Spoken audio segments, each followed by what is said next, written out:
Hello, greetings wherever you are. Hope you're feeling good.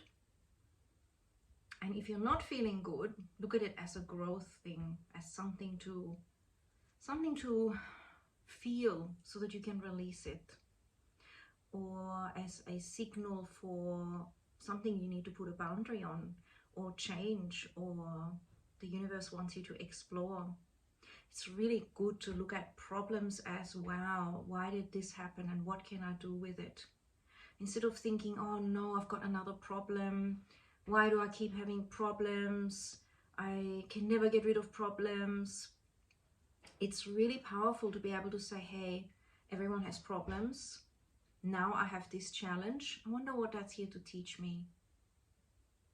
I wonder how I can respond to it differently than perhaps before. I wonder why my soul has pulled this in to show me something about myself.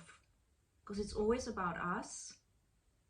So it could be that we needed a boundary. It could be that we didn't express ourselves. It could be that we just let someone else control something. It could be that we neglected ourselves.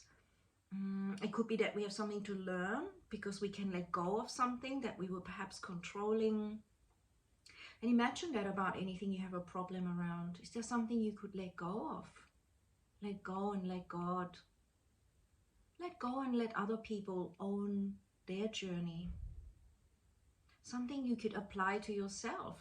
Something perhaps like more meditation or more self-care. Or more boundaries around saying, hey, I'm okay with this, but I'm not okay with that.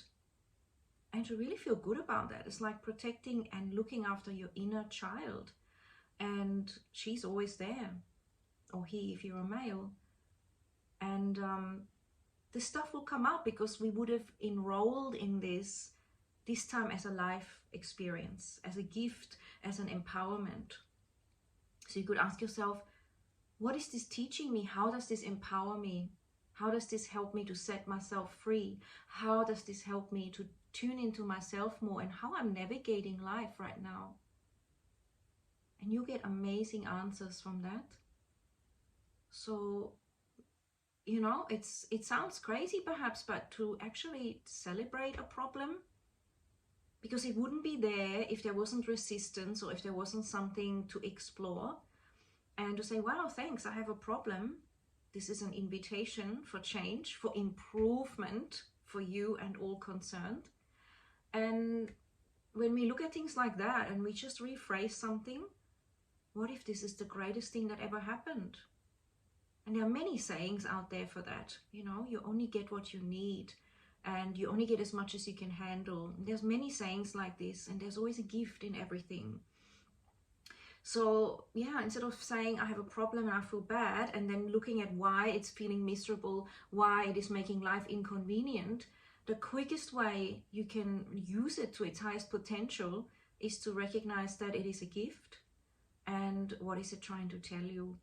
And ask your soul, not externally, right? Ask yourself, why is this here? What can I do with this? How can I do things differently? What is this reminding me of? If it were to be a message that is loving, what would that be? And usually it is to become more aware of your inner divinity, to say no more to things you don't want to do, to say yes more to things you're really, really keen and loving, and to honor yourself more. And when you do that again and again, people will recognize that and learn how to treat you. You will up level in your vibration, you will open up to new opportunities, and life just changes for the better. It may seem painful at first, but it's actually invigorating. The only reason we stop is because we are scared of the pain of perhaps feeling like a failure. But it's never a failure, there's only feedback. There is not even a rejection out there. It's just something that's not a match for you. There's only feedback to reassess, to grow more. And when we look at it like that, isn't it an incredible place to be? So it's always an invitation. And growing more doesn't mean that you are not perfect as you are, right? It's a bit of a difficult thing to put into words. Life is an adventure and everything is constantly changing. So the source of who you are is always going to be light. It's always going to be love. It's always going to be incredible creativity and a unique expression of the infinite of this world. And how can that ever be wrong? It's impossible, because we don't even control that stuff. Why do you prefer this food over that food? Why do you prefer wearing this over that? You can never really know that. There are so many factors involved. So it's an unfolding of the splendorous creativity of the divine. And even though we affect it how we think, the truth is that when you choose to think differently, how did you manage to choose that today and not 2 days ago? So even waking up to our truth of being an incredible divine being is not really in charge of you. Some people could be chasing ashram after ashram, yoga after yoga, because people want to avoid pain. They search, they will do all sorts of amazingly, sometimes cryptic things to free themselves of this bondage of the ego, which makes you feel like you're an identity and you need to prove yourself and you have to somehow achieve certain things that are wired into your awareness of some sort of a need, a program, which can be entrapping. But when you're ready, that's when you will let that go. When you're ready, that's when you go, man, I really get this. When you're ready, you go, I want to go to this woman, to this person. Or I want to use this person in a way to open myself more to myself, because we're all connected. So if I help you or someone else helps you, then that's because we're all connected. It's not separate. And if someone pushes you into suffering, sometimes that is the greatest love as well. I've had some great challenges, and I learned really quite early on. There was a phrase that struck me, which I still remember, and it really resonated so much. That was again in my early 20s, before I got married, when I read 10 million books, and that was my favorite thing, all the spiritual books, and just sitting in nature and traveling and reading and journaling, and just this huge, beautiful experience every day. And one of them was, the person that hurts you the most, weirdly enough, loves you the most. Because when you are hurt the most, it really forces you to shift and to look inward and to shed tears and to really get pushed into some shift. And usually that is self-love and saying no and realizing you deserve better. I really like that a lot.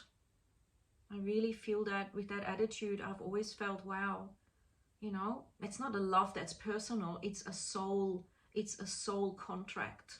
And it's pretty rough to come down and play the bad person. And so I also feel gratitude for that. All the lessons that have reminded me that, hey man, I can value myself more. Hey, I don't have to do this. Hey, why did I agree to this? You know, what did I do there? How did I even get into this dynamic? So when we look at it that way, and of course the loved ones that support you, they are also a beautiful benefit, but it's much easier to play loving best friend. Although when it's tested through thick and thin, that's another question, right? How deep is that friendship? But then you get another lesson. Everything changes, everything has its time. So I hope this helps. It's a really great contemplation when you're feeling stuck, when you feel like you can't move forward, when you're feeling a bit like a victim. You're going a bit into that mode, which maybe you have learned from someone, or which maybe is an old pattern, and it just always feels yuck, because you feel disempowered. You feel like, you know, everything else is controlling you. And when you start to realize, wow, this is all working for me, and I'm just choosing to believe that, and you see this, you start to see it. Even if you don't initially believe it, you can start to see the benefit in it. You can start to see, what if this was for the best for me and all concerned? And then write down, what is that it could bring? The greatest disasters have led to the greatest awakenings in many people.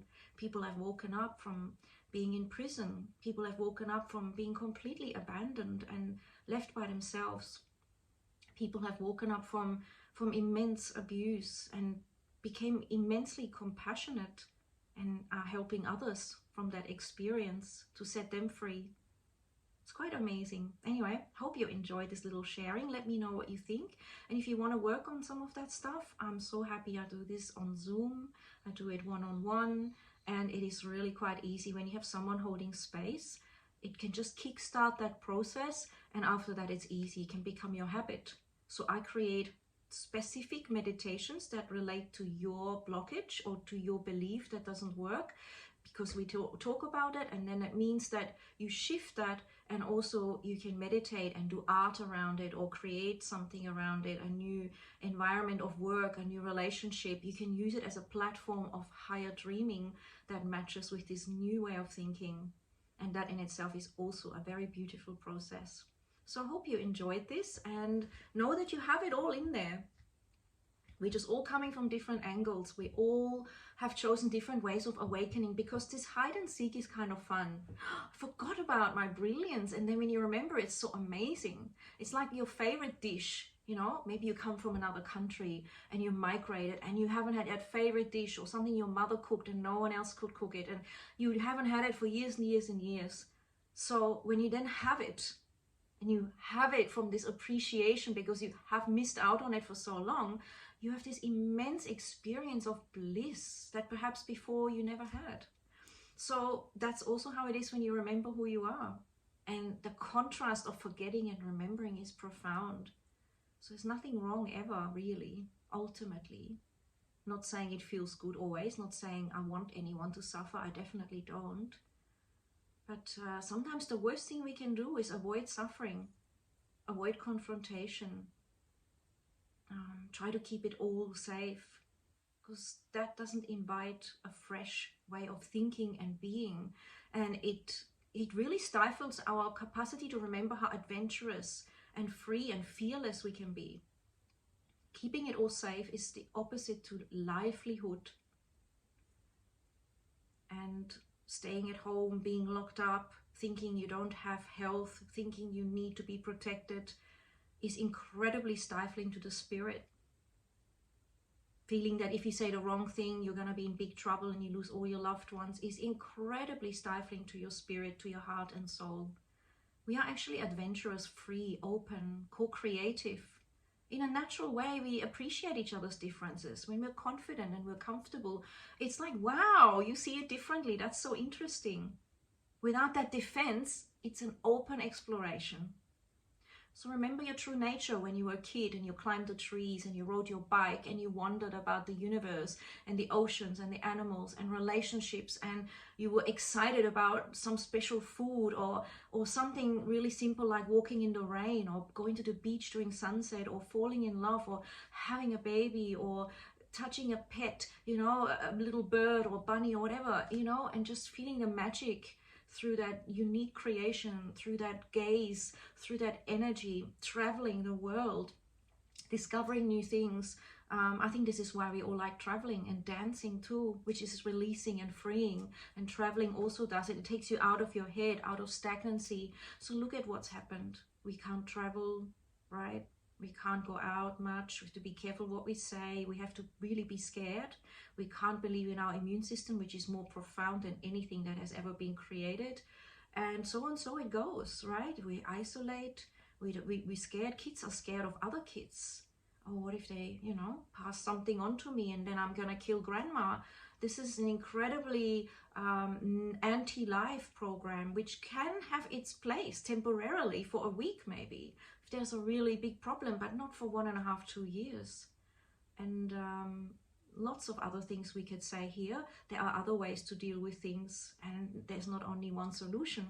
And remember, I'm a scientist by background. I'm a super curious person. And from my understanding, maybe not everyone's, science is never done. We're constantly evolving. We're constantly learning from each other. So to block that conversation and to say this is the only answer, that is a major red flag to me. It's not science. Science is open and explorative. So be the scientist in your own psyche, in your development, in your consciousness, in whatever you do, and come back to trusting that. It's an intelligence that's actually logical, but also heartfelt and soulfelt. It feels good. It feels right. It's inclusive, not exclusive. It's expansive, not contractive. Ciao for now. Let me know your thoughts. Ciao.